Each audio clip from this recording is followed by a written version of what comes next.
This is a major spoiler warning. If you're not familiar with the Metal Gear Solid franchise, specifically Metal Gear Solid 3 Snake Eater and Metal Gear Solid Peacewalker, you might not want to listen to this.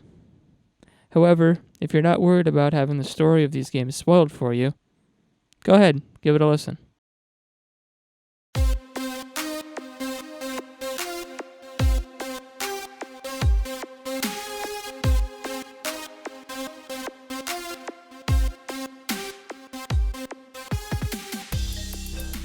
Hello and welcome to the Mega Gamecast. My name is Ryan Shepard, and you're going to listen to my voice for the next 20 or so minutes. I'm recording this in order to get new players, people who haven't experienced Metal Gear, a little acquainted with what to expect from Metal Gear Solid 5: The Phantom Pain. I also want it to be a tool for seasoned players to kind of just get a refresher on what to expect from the game. Now, before we get into it, I just want to say that I'm going to be glazing over quite a few details in this in order to make it digestible. There is a whole lot of information that you can take in about this series and about this time period that I'm going to discuss. My advice would be to either check out the Metal Gear Wiki, that's a good source, or the best way to do it is to just play the games. Now, you're not going to get the whole story from just playing the games. There's a lot of little information here, little information there that kind of gets lost, and there's some big chunks of time that doesn't really get addressed in as much detail as it should in the games. Which is also kind of why I'm doing this. There's a big section in this that I'm going to discuss that isn't actually portrayed in any of the games, it's just alluded to in some of them. I'll also say that I hope I'm getting all of this right. Metal Gear, it's a very complicated franchise. The story is very complex. It's not really that hard to follow once you know all the major players and all the major beats, but there's a lot of it. And it's easy to get some details confused here and there, especially when you're trying to consolidate something so complex into something easily digestible. So, with that being said, let's just get into it. There's a few housekeeping things that need to be taken care of before we start this. If you've never played a Metal Gear game before, you should probably be familiar with exactly what a Metal Gear is. There isn't one specific answer for this, but there is a few things that all of the Metal Gears pretty much have in common. There are a few things that most of the Metal Gears have in common. They're all bipedal, mech-like war machines, essentially. This allows them to travel just about over any kind of terrain. It allows them to be very mobile, so pinpointing down their location can be very difficult. This is why they're typically outfitted with some sort of long-range nuclear warhead. This allows them to move wherever they need to move, fire their payload, and then move somewhere else before the enemy can react to where the missile came from. They also usually have some sort of anti-personnel weapon, like machine guns or lasers or something like that, so they can defend themselves up close. Now, when I talk about these Metal Gears, I'm not talking about something the size of a Terminator that's, about the size of a human. I'm talking, 4 or 5 stories tall, sometimes taller, big, gigantic machines.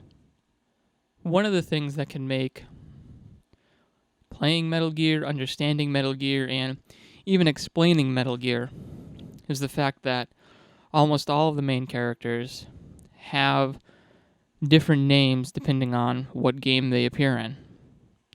Big Boss, for instance, who's going to be the main character in Metal Gear Solid 5: The Phantom Pain, has had several names across all of the games. In Metal Gear Solid 3 Snake Eater, he was known as Naked Snake, and then at the end was awarded his title of Big Boss. He will also be known as Punished Snake, as evident in the trailers that Konami has released. For the purposes of this recording, I'm just going to refer to him as Big Boss. A major faction that needs to be discussed prior to playing Metal Gear Solid 5: The Phantom Pain are the Patriots. The Patriots were originally formed by Big Boss, a man named Major Zero, a man named Siget, a woman named Paramedic, and another man named Revolver Ocelot. Big Boss, Major Zero, and Revolver Ocelot will play heavily into the events that follow. The original goal of the Patriots was to realize the will of the boss. The boss was considered the mother of special forces. Her and her team were fundamental in securing victory for the Allies during World War II, and she was awarded her title, the Boss, as a result of those exploits. Later on, she would feel a little disenfranchised, let's say, by the way she was treated by the United States government, and she would ultimately defect. Her defection and the reasons for her defection form part of the story of Metal Gear Solid 3 Snake Eater. Ultimately, the reason why she defected was simply because she felt she was being manipulated and simply used as a tool by her country, and she didn't want that for her and her team. These insights would form the basis for what the Patriots stood for. However, Major Zero saw the way to achieve this as maybe a little bit more complex than Big Boss. His idea was to create a world without borders. Essentially, a unified world with no countries, no separate rulers, just one ruler to rule the world. Big Boss didn't exactly agree with that, and this disagreement would eventually spell the end of the Patriots. Big Boss didn't leave right away, however. Fearing that Big Boss would leave, Major Zero set out to make sure he always had a big boss. Big Boss had been placed as the figurehead of the Patriots. His exploits were well known. He may not have really been the charismatic character that the organization needed, but Zero essentially shaped his image into that. In order to keep a big boss around, so to speak, Zero decided to undertake the Les Enfants Terribles project. That translates to the terrible children. In this, he would take DNA from Big Boss, implant it into a surrogate mother, and essentially create a clone of Big Boss. Now, the technology wasn't quite there, so he actually produced 2 clones, codenamed Solid and Liquid Snake. Naturally, when Big Boss found out about this, he wasn't too pleased. Zero didn't ask permission to do it, he just did it.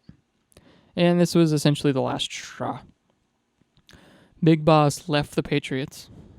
Zero, completely destroyed by the betrayal of his friend, went into hiding and took the name Cypher in order to distance himself from his original name and the Patriots. Big Boss would simply go on to create what he believed to be the vision of the boss. His attempt was essentially a mercenary organization, a nomadic army that would be trained by him and a man that he came to trust, known as Kazuhira Miller. Or for the rest of this, we're just going to refer to him as Master Miller, another character that has had several names throughout the series. He and Master Miller formed the Militaires Sans Frontières, MSF for short. This translated to an army without borders.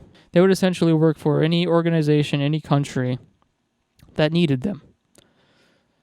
They didn't have a country of their own, no ideology to follow. They were simply soldiers for the sake of soldiers. The first appearance of this organization will be in Metal Gear Solid Peacewalker. Now, the Peacewalker incident is very important to this overall story. Key among the events is MSF's acquirement of what will be known as Mother Base. It's essentially an offshore facility. Think of like an offshore drilling platform, like they do for oil. However, it would be outfitted to essentially support a small army. He would acquire this from the Costa Rican government, essentially. Now, Costa Rica was in a bit of a predicament.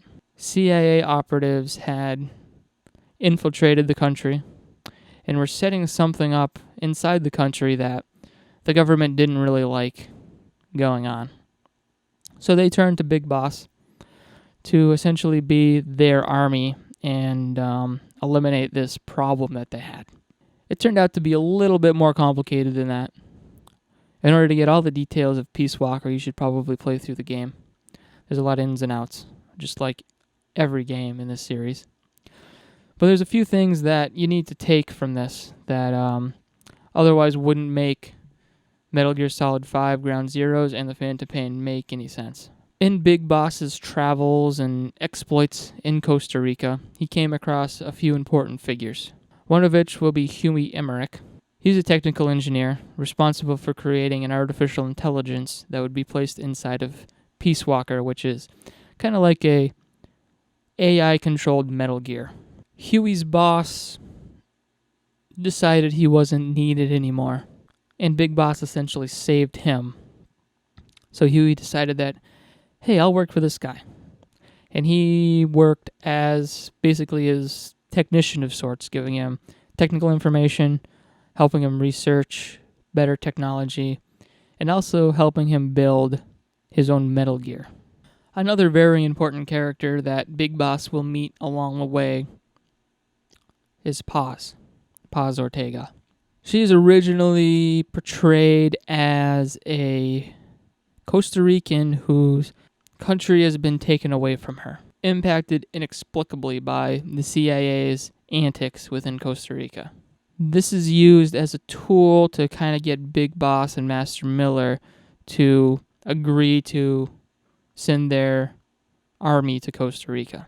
And it works. Unfortunately for Big Boss and Master Miller, it was all a ruse, and Paz is revealed to be a double agent working for Cypher. Now, Cypher, again, is actually Zero from the Patriots, taking on a new name. Now, Cypher's been in hiding for several years. Big Boss has essentially written him off. However, it's clear now that Cypher is still after Big Boss, and until Big Boss essentially eliminates Cypher, he's always going to have to look over his shoulder. In the events that follow, Big Boss ultimately defeats Paz, and she is presumed dead. Peacewalker closes with Big Boss realizing that Cypher is never going to go away, and vowing vengeance essentially against him. This conflict between Zero and Big Boss will form the base conflict in Metal Gear Solid 5.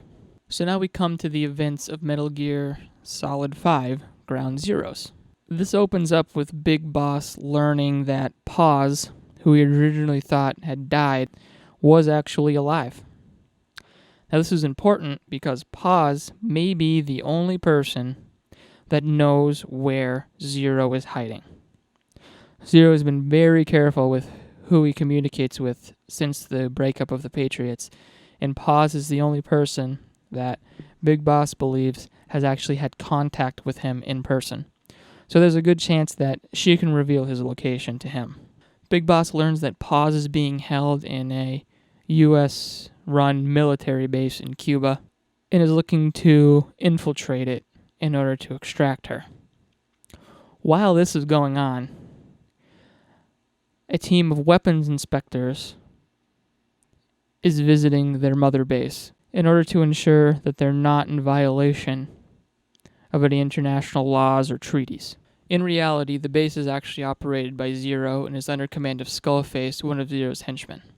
While Big Boss is extracting Paz, Skullface and his army are attacking Mother Base, using the weapons inspection as a disguise in order to get close enough to Mother Base without raising suspicions. It is revealed on the helicopter ride back that Paz actually has a bomb inside of her planted by Zero. They are able to perform emergency surgery on Paz and remove the bomb from her. They are also able to extract Master Miller and another unnamed soldier from Mother Base before it is completely overrun by Skullface's army. Upon escaping Mother Base, it is revealed that Paz has yet another bomb inside of her. This one cannot be as easily removed.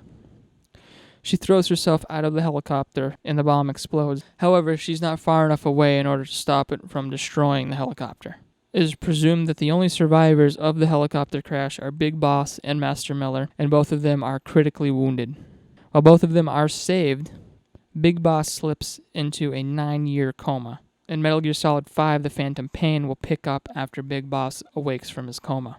Just to do a quick overview of the characters that have been revealed in the trailers and through promotional material leading up to the Phantom Pain, it's safe to say that Revolver Ocelot, originally a member of the Patriots, will play a major role in the Phantom Pain. While Revolver Ocelot is typically portrayed as a villain, he's constantly changing sides, and it's never known where his allegiance truly lies. He seems to be playing an ally to Big Boss in the Phantom Pain, and only time will tell if that's a ruse or it's actually his intentions. Another major character will be the return of Master Miller. It seems like he will take up second in command to Big Boss like he was previously with MSF. However, their new organization will be called the Diamond Dogs. It has also been revealed that Huey Emmerich will return and Skullface will return. There is one thing that I will mention, and that is the character of Eli that is shown in several of the trailers. It's widely assumed that Eli is either a young, solid, or liquid snake.